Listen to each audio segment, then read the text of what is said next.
വിശുദ്ധ മത്തായിയുടെ സുവിശേഷം 21 അധ്യായം 28 മുതൽ 32 വരെയുള്ള തിരുവചനങ്ങൾ.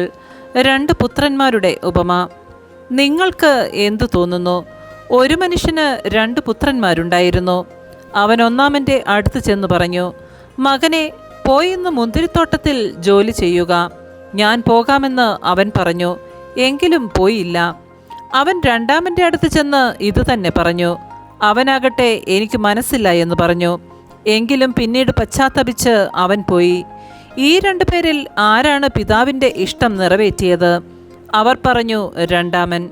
യേശു പറഞ്ഞു, സത്യമായി ഞാൻ നിങ്ങളോട് പറയുന്നു, ചുങ്കക്കാരും വേശ്യകളുമായിരിക്കും നിങ്ങൾക്ക് മുൻപേ സ്വർഗരാജ്യത്തിൽ പ്രവേശിക്കുക.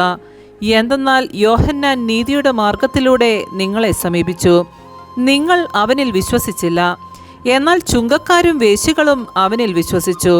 നിങ്ങൾ അത് കണ്ടിട്ടും അവനിൽ വിശ്വസിക്കത്തക്ക വിധം അനുതപിച്ചില്ല.